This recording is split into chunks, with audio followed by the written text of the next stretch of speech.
The world has never changed faster and will never change slower. Welcome to the We Are Future series, where we get to talk to global thought leaders and industry experts on all things digital, technology and innovation, and how it impacts the way we live, work, act and interact. Now tune in for those candid conversations and be part of creating the future of work. So thanks so much for your time this morning. I'm really excited about this conversation and to hear all your insights and takeouts about the future of work and what you've been doing. I've been studying your LinkedIn profile and your website and all your work. So I can't wait to dig into what you can share with our audience today. Yeah, we need to get you another hobby. Maybe. But I'm super fascinated about what people are doing beyond just the traditional education and how to prepare for the future of work. And you haven't been in that space for 12 months because it's just trendy. You have been in that space for nearly 3 decades. So I would love to jump into the conversation, Maurice, to let our audience know who you are, what exactly are you doing, and how did you get to where you are now? Great, wonderful. So I'm in your hands. Excellent. So maybe we can start with you introducing yourself. What are you doing now, and how did you get to where you are now, since you've been doing it for nearly 3 decades? Sure. So my name is Miselowski. I work as a foresight strategist, or a business futurist, is a far sexier marketing title. I started my life off really as an entrepreneur, as that proverbial person in the garage back in the deep dark ages when dinosaurs roamed in the early 1980s. And I built my first business from a garage 4 years later to 1,000 employees, and I sold it. And I sold it because in those days, entrepreneur and young didn't go together. It really wasn't a world that enjoyed that. And I was told by everybody that I shouldn't be in that space. I should go back and find a real job. Having said that, never in my life have I ever had a real job, never have I ever wanted to have a real job. And the real job, of course, is a 9-to-5 serious piece of activity. So I took my work from that point forward and became a consultant strategist. Really, my clients kept coming back to me, I realised in time, because they wanted a conversation about what tomorrow would look like. Mm-hmm. They needed to understand with as much certainty as possible. And it's kind of incongruous because you can't be certain about the future. Mm-hmm. But there are lots of conversations that can start the road to what's most likely. And there are better roads to take to what's most likely than others. And when you can become evidence-based, when you can begin to talk with some certainty about the things that are relevant today, things that are being developed and talked about today, and then their likelihood of becoming more important into tomorrow's landscape, you kind of begin to have a really interesting, sexy conversation about what might be. And the most beautiful thing about the space in its entirety is that, sorry, just dropped out. The most interesting, sexy thing about this space in its entirety is it's just full of imagination. It allows you to be whatever you want to be. There are no restraints if you allow the restraints to fall away. My reality has always been this, that whatever's brought you to this place and this time is perfect. It's exactly who you are. It's the skills, talents that you have. And we need to thank them for taking you this far. Who you are today is kind of an evolution on who you were yesterday. But the most fascinating thing is, who are you going to be tomorrow? What do you want to be tomorrow? What skills do you want to use? What talents do you want to use? What joy do you want to bring into your life? Those things are still able to be created. And that's the journey I love taking people on. Oh, that's exciting. And I couldn't agree anymore, because, as you said, there is no prediction of what tomorrow will look like, and everything changes so quickly. Everyone needs to take control over their own career. And you also mentioned you started your own business in a garage, grew it to 1,000 people. What got you to the idea to start a business, especially back in the days when entrepreneurs was kind of a dirty word, and it just described people who didn't have a real job? It really was my psyche. It was just my warped psyche that I couldn't see myself working for anybody else. I'd left school, literally left school, finished VCE, HSC, and I was doing a part-time job. And the part-time job, I looked around and thought, well, I don't really need to be doing the part-time job. I could actually be employing the people to do it. And it was just the brashness of youth. It was, the belief in myself that it was something that I could do, and I couldn't see the world any other way. I was just fixated, absolutely fixated on doing it. And I did it by the seat of my pants, which is not unusual. I wasn't the first, I'm not the last. Everybody does it. I had no idea what I was building, never done it before. And it was just the path that I had to take. The problem was, and I've learned from that, and that really is my message moving forward, the problem was I listened to too many people along the way. And that wasn't the good advice of how to run a business. It was the really bad advice of those people who kept trying to make my dream fall apart, who kept saying it wasn't possible, who thought that just because they hadn't done it, because they didn't have the ability, or they didn't have the gumption to do it, that nobody else should do it. And that's something that I'm really importantly stress every day of my life. You know, don't let other people define your dreams. But at the same time, everyone says your network is your net worth. So how do you select people who you take advice from and have, you know, a bit of a sounding board for new ideas and new concepts to also get a reality check if you're still on the right track? And some people who just don't want you to succeed, and whatever they can do to take you down, they will do. You need to be selective, and really selective about the people that you allow into your lives. And I have a mixture of them. I certainly do not surround myself by yes people. In fact, if you knew my network, it'd be the exact opposite. We are all a bunch of really brash, forward-speaking, say it like it is. But we do it from a place of love. We truly do it from our perspective. And the thing that guards all of our conversations with my mates is that we all understand that it's our point of view. It's not yours. This is how I see that part of the world. And if what I see and what I think and what I know is valuable to you, more power to you. Please use it. If it's not, just move on. You know, next time we talk, I might have something that's more interesting or more relevant to you. But it's the perspectives of people around you that I think is imperative. You know, I do believe you need some naysayers around you, strangely enough. You need some people who are a bit more grounded, but you certainly shouldn't be taking your absolute cues from them. You need to be careful where you take them from. And at the end of the day, it's your journey. Nearly everything that was created on this planet ever started from a micro business. It started from an individual. It doesn't matter how big the corporation was. It's somebody's dream that grew that to be whatever it is. Why can't it be your dream? Absolutely. And you said your dream was always to not work for the big man and do a 9-to-5 job. But did you know what you were actually doing back then? And did you have the big vision? No, absolutely not. I was flying by the seat of my pants every day, and I still do. Look, there is absolutely nothing wrong with 9-to-5. I actually think it's obviously a very valid way to be. It's what's got this society to where it is over the last 150 years. It just didn't suit me. It just wasn't who I was going to be, and I knew from a really early age that it just couldn't be me. I couldn't sustain myself. In fact, I was absolutely no value to anybody in that role. I have always believed I'm totally unemployable. Having said that, I totally get that I have incredible skills, that I have a conversation that is worth listening to for a number of people. And that's not egotistical. I mean, it suits some people to have this conversation in this world. My business model works for me. It doesn't work for anybody else, nor should it. And how did you figure out what your vision is and what your value is that you can provide to others? Did you just wake up one day and you had a clear idea about it, or did you do some proper personal and professional development on it?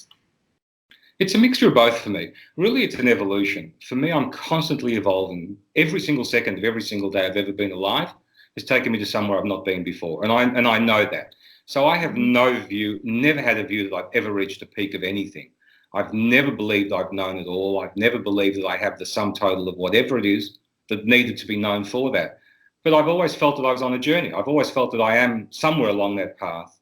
If I take on a conversation, then I take it on because I believe I have something to add to it. And in my world, and the world that my clients and audiences need me to be, I'm provocative.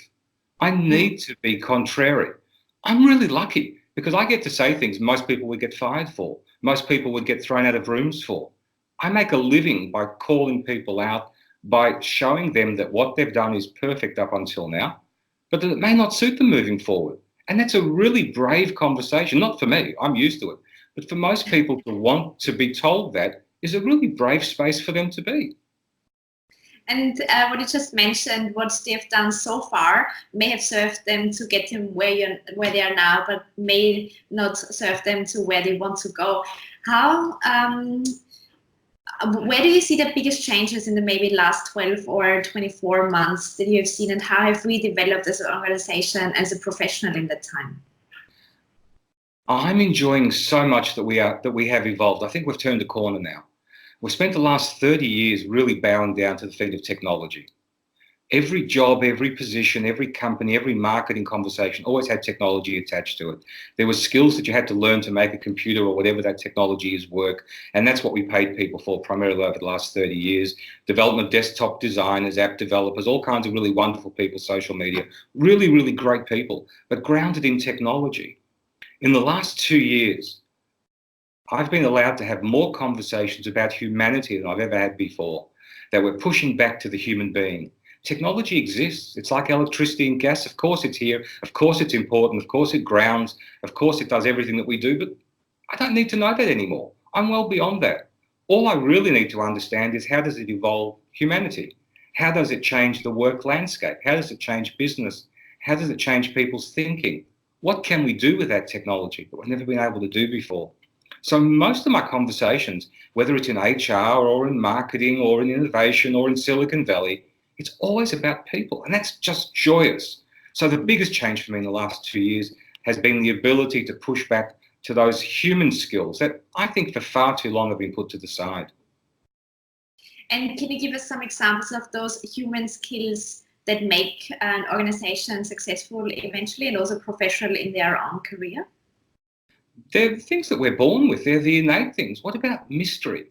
We talk a lot about artificial intelligence. To put it into the context of why I'm rallying so hard, we talk a lot about artificial intelligence, which I don't think exists.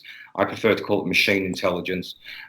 We talk a lot about technology taking over jobs. There's this myth going around that 40, 50, 60% of jobs will disappear in the next, insert the number of years. We've all used that, next 10 years, 5 years.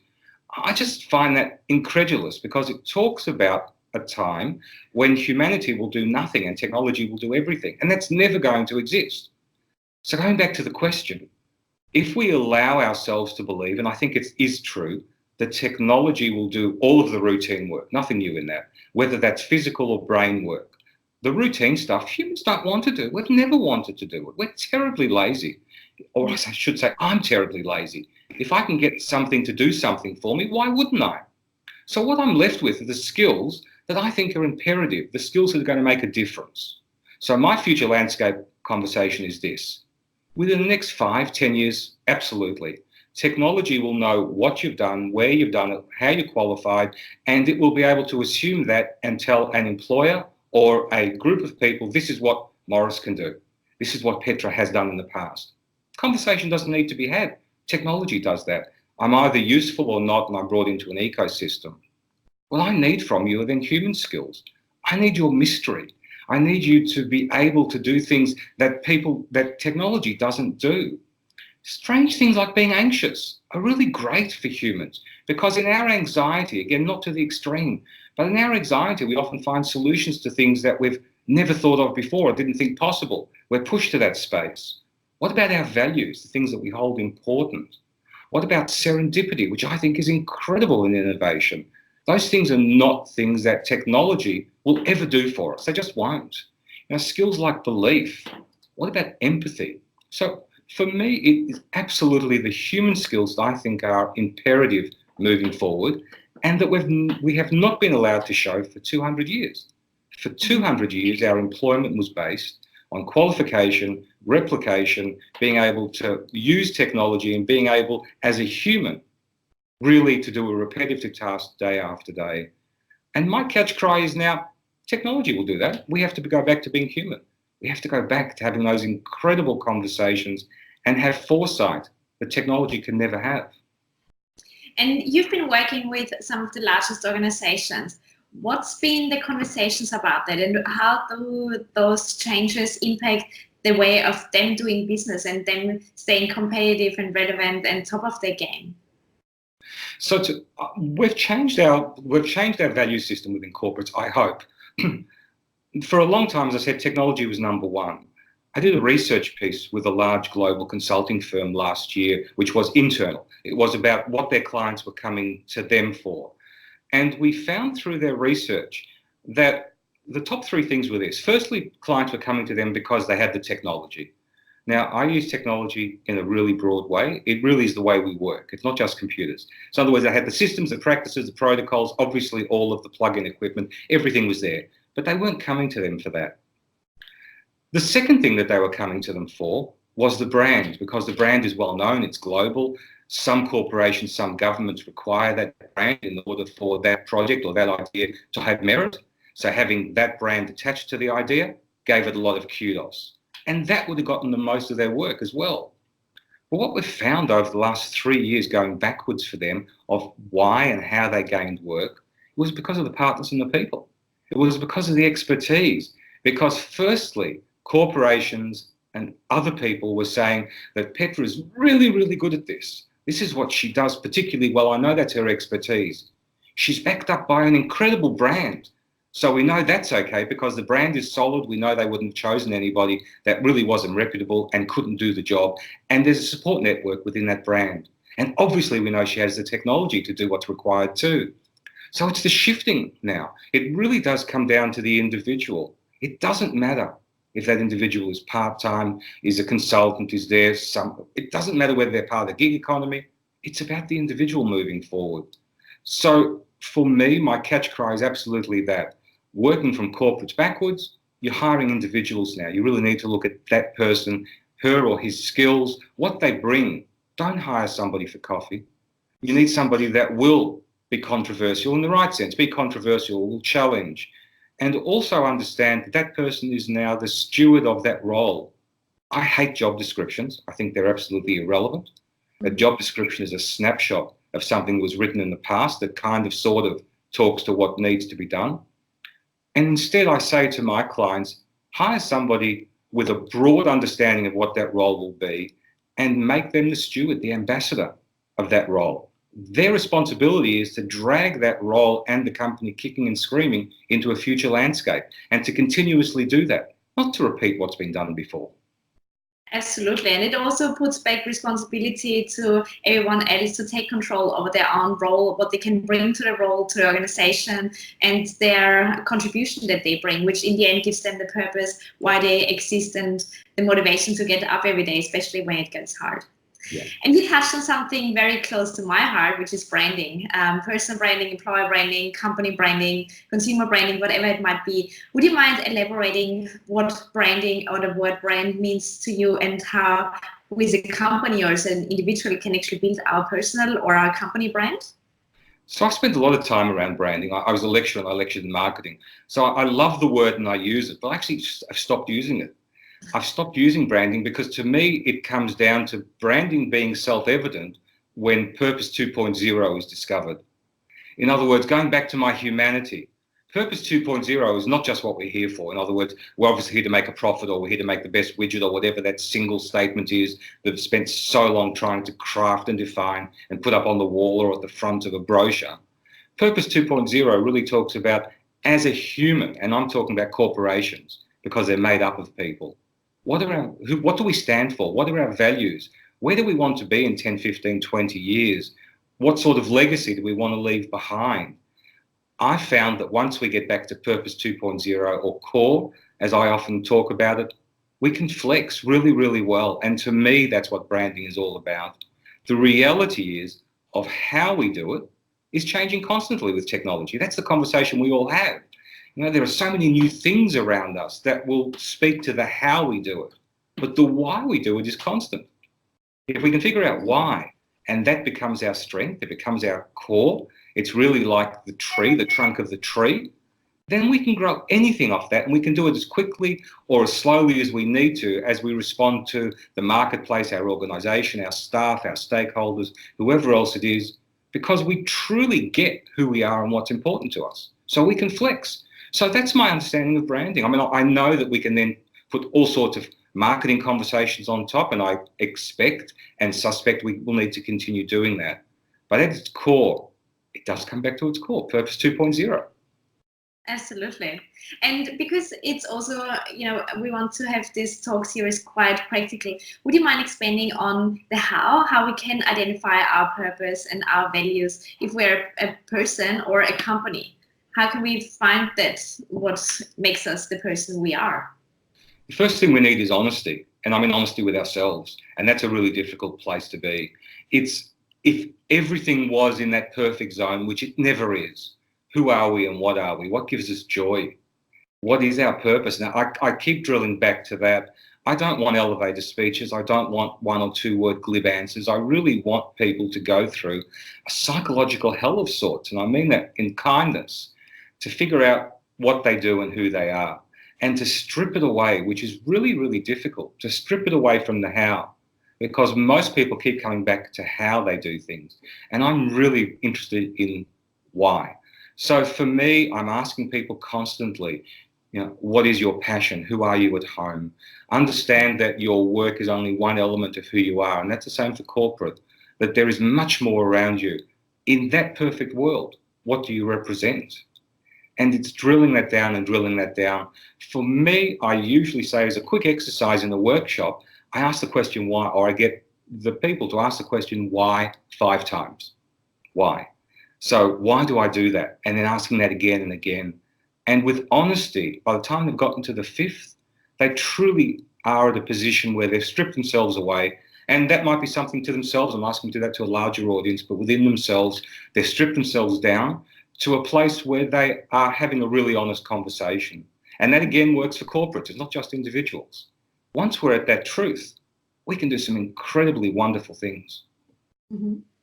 What we've seen quite a bit is that a lot of professionals have kind of fallen into their role and then they've progressed in that industry or in that career because that's the logic next step, or somebody else has put them forward, or they've just done an outstanding job as an individual contributor. So now they're managing a team, and then one day they're realizing, I'm not sure what this actually is. It doesn't give me joy.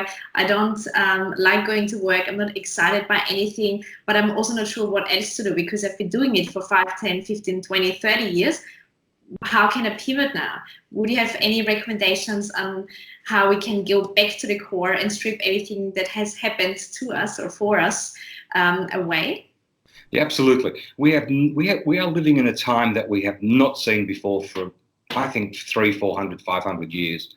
All of that time, we were told we had to be one thing, and we had to be that one thing from the moment we understood what we wanted to be, whether that was a craft at the age of 11 or 12, and we were going to learn how to be a shoemaker or whatever else it was, going back to the 13, 1400s, or in our lifetime, once we finished our year 12 or equivalent, we were given a job title, and we were that job title for life, and we lived the life you described, because society, our family, our friends didn't allow us to be anything else. We had to maintain that. So we kept up the facade. We had to keep up the facade of being that person with that skill set. Today, we're really in a joyous space of being hybrid.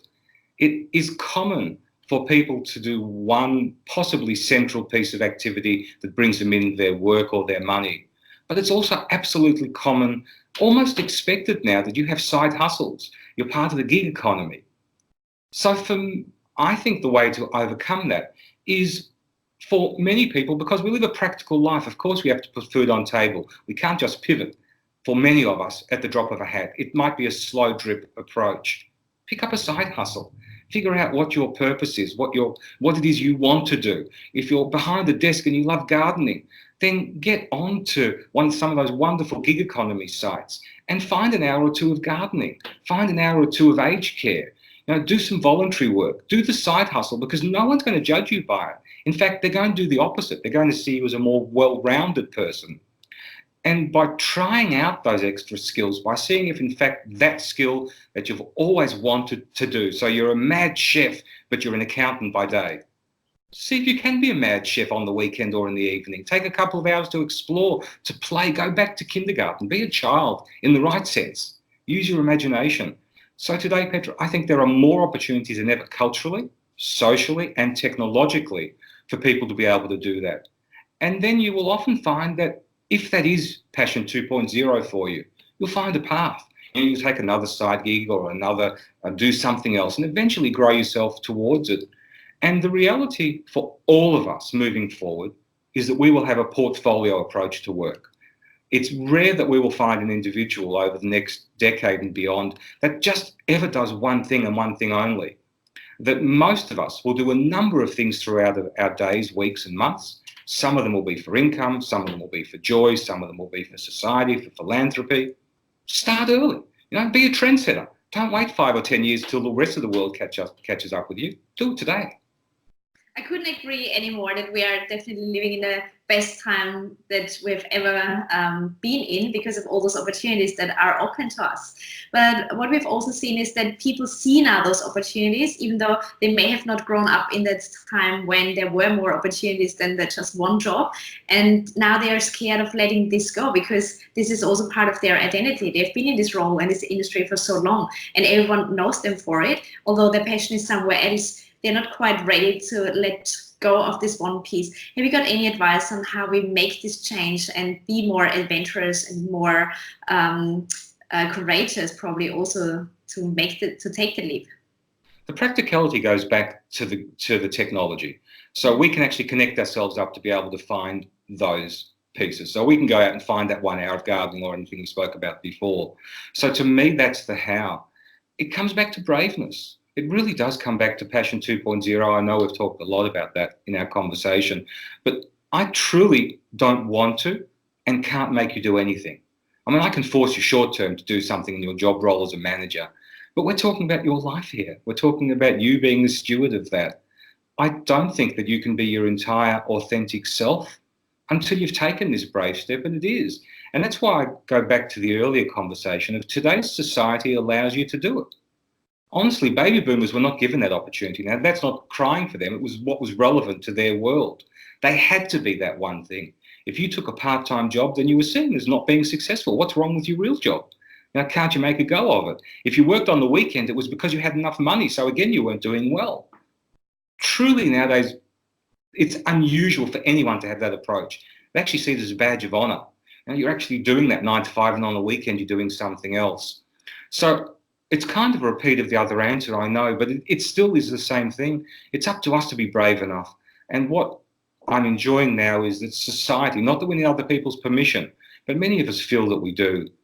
Society actually lets you do it now. Culturally, it's acceptable. And I think there are so many things we can do with our lives.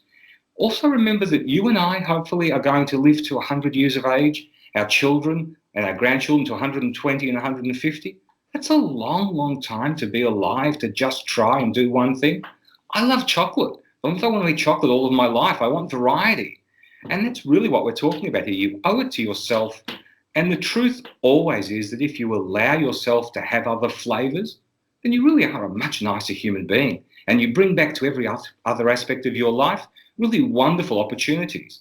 So if you do take that 1 or 2 hours to side hustle, to do something that's different, to be daring and brave, to prove to yourself that you can go beyond stretch, then when you come back to your other bits and pieces, it's amazing how different you feel, how much more you're willing to take on, how you see opportunities beyond what you currently do.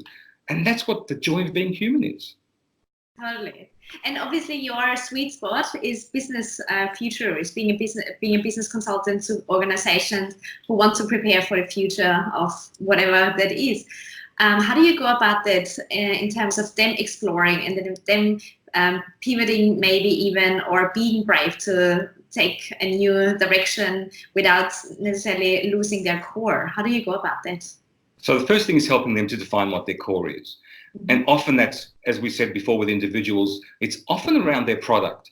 I work with a really, really large, with Silly Serta. They're a mattress manufacturer, the largest on the globe. I worked with them about 6 years ago and now ongoing to explore what the future of bed and sleep would be. When I first met with them, this is a $1 billion company with a B, a $1 billion company. They are the global market leaders. I met with their core strategy team. And for the first day or two, all they wanted to talk about was mattresses and springs and foams and sizes and all sorts of manufacturing conversations, because that's what they'd always had, and that's what brought them to be a $1 billion global corporation. I said to you before that I can say things other people can't. It was really a matter of being provocative and saying, well, I don't care. I don't care about mattresses. I don't care about springs. I don't care about foam.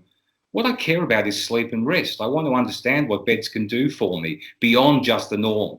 And that's a strange conversation, but a really important one. I want to understand now the intersection of technology, which has never really been applied to beds. And this was a conversation 6.5, nearly 7 years ago. I want to understand how if I connect that bed to an app or to some piece of technology, it will actually help me to sleep better.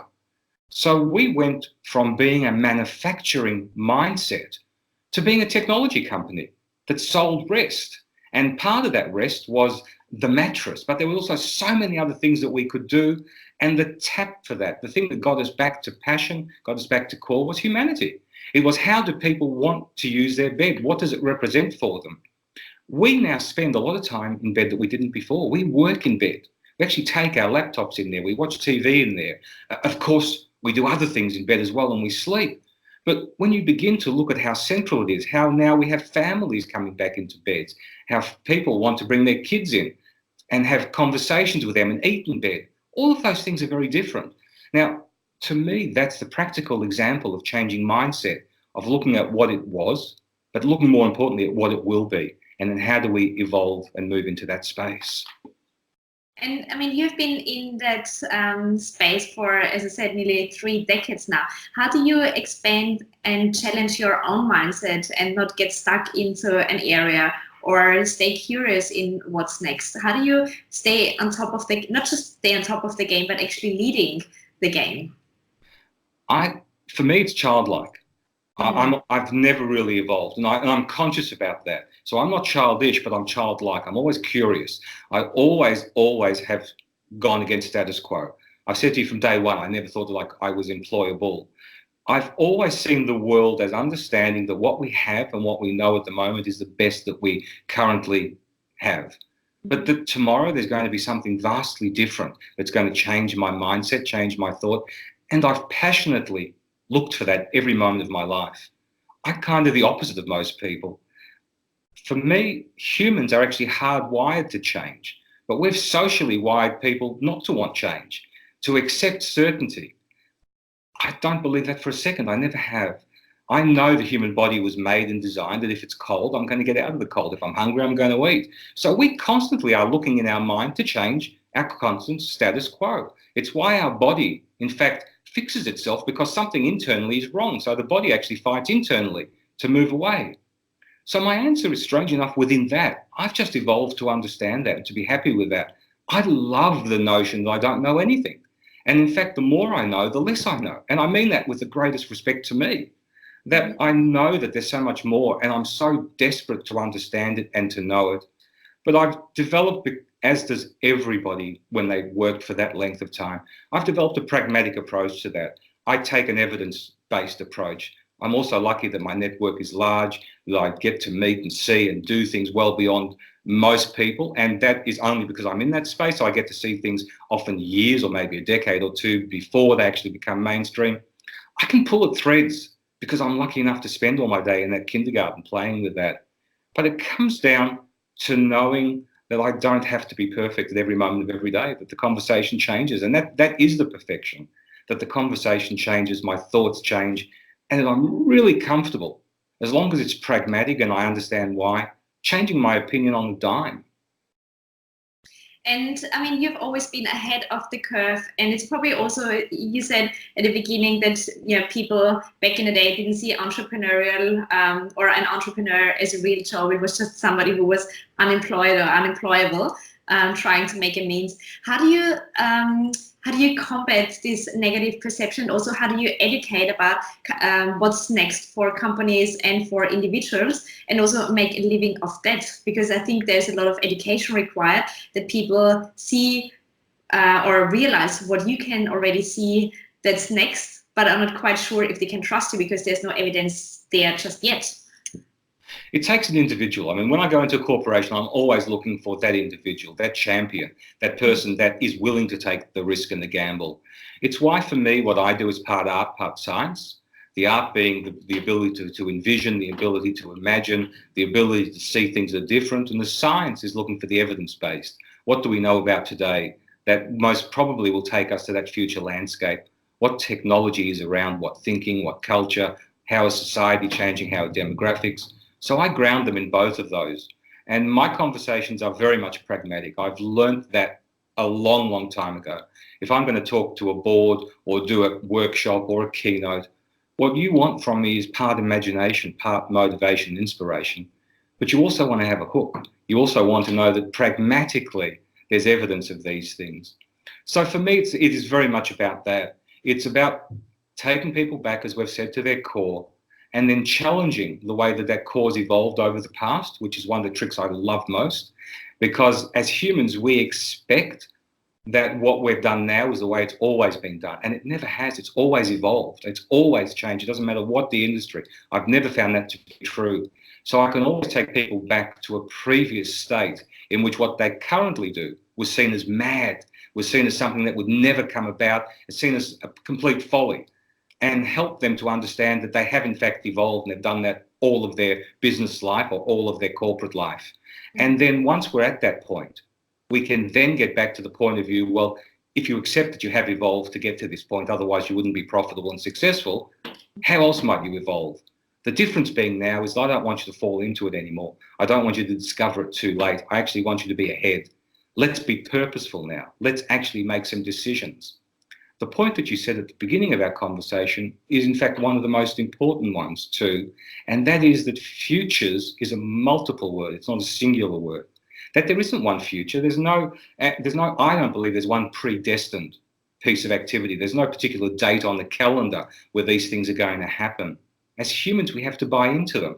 So we make choices. Again, from our chocolate shop, we make lots of choices, the sweets we want, and we decide for all sorts of hopefully pragmatic, emotional, social, and other reasons that that's the path we want to take. And then we ride really heavily to make that happen. The trick, though, is, and this kind of sounds counterintuitive, but the trick is to know that even on that journey of certainty, there's great uncertainty, and that we're comfortable with that. Because as we evolve, the world will evolve, technology will change. Literally overnight, something will happen that will change the culture of business or society, and we've got to be ready to roll with that too.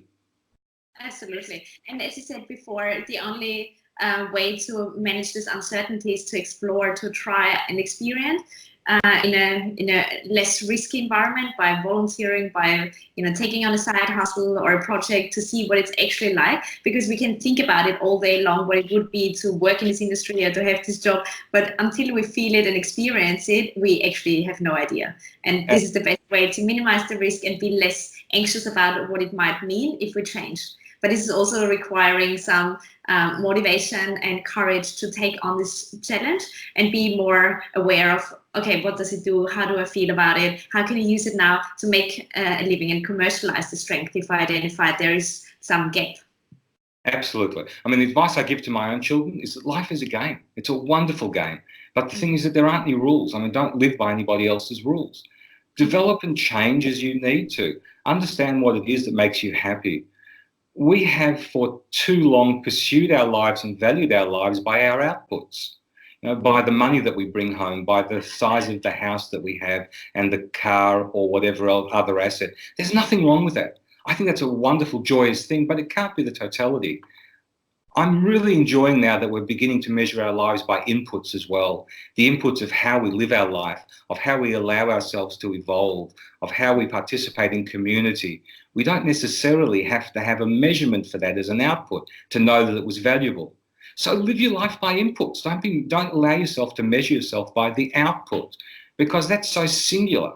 It's so ill-defining of who you are as a human, because no one listening to this, you or me, live in black and white. We live in technicolor. There's so much to us that if we choose to define ourselves by our work or by our income or by whatever asset we have, I think we're kind of missing out on the joy of who we could be.